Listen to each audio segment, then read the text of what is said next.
chicharrones in salsa. Jalapenos, onions, a can of diced tomatoes. I like to let them fry up a little bit. A little bit of salt is all it takes because these chicharrones already have a little bit of salt. By the way, anybody that doesn't know, chicharrones are pork rinds or pork cracklings, not just rinds, pork cracklings. You can see that sizzling everywhere. This is a great breakfast dish or dinner dish. It's great as a burrito as well, accompanied by some eggs. I'm going to add about 1.5 cups of water. You don't want to add a lot of water because then they're too soggy, or they lose a lot of the flavor, and you don't want to have to flavor them with just salt. So you want this water, they're going to suck up all this water and they're going to get soft, almost kind of like a rubbery consistency, and that's kind of what you want. But I like mine to be able to chew them a little bit still. So we're gonna let them boil. We're gonna drop the heat. You see where we're at? We're at high. I'm gonna drop it almost to medium. Well, I'm gonna drop it to medium because I'm gonna let it boil for a little bit and have them burn off that water. Chicharrones in salsa is one of my favorite dishes, and at one time it was one of the hottest sellers at El Tacotote in Virginia Beach, Virginia. But it is very delicious. We'll be having this for breakfast today with some fried potatoes and eggs scrambled into the fried potatoes. All right, the recipe.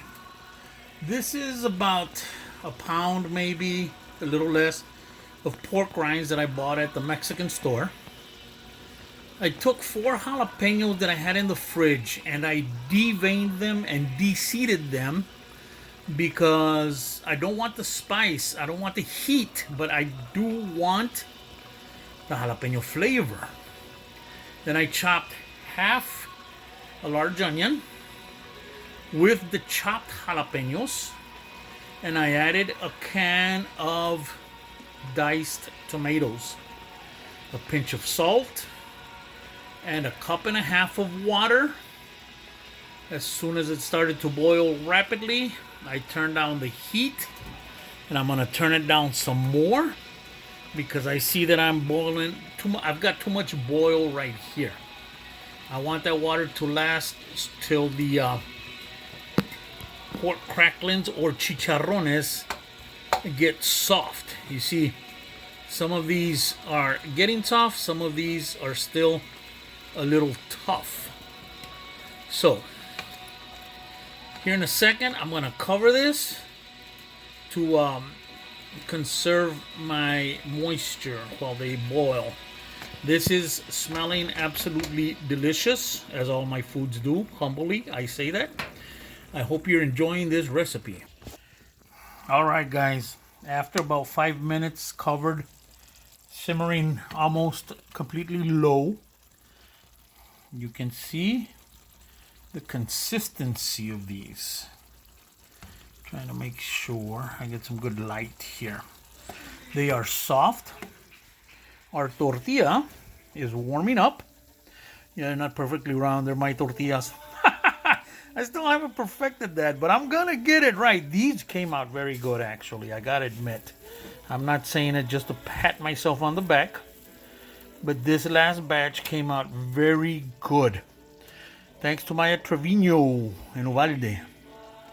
And these are delicious. I'm just gonna heat one up. I'm gonna turn off the heat on my chicharrones, my pork cracklings. As you can see, look, when we move, look at how much water there is.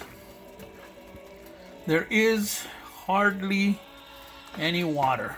What the water has become is more like a sauce with those tomatoes, onions, and peppers.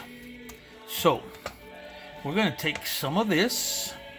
You see, you never want your chicharrones too dry. So, this is my breakfast taco. What are you having for breakfast?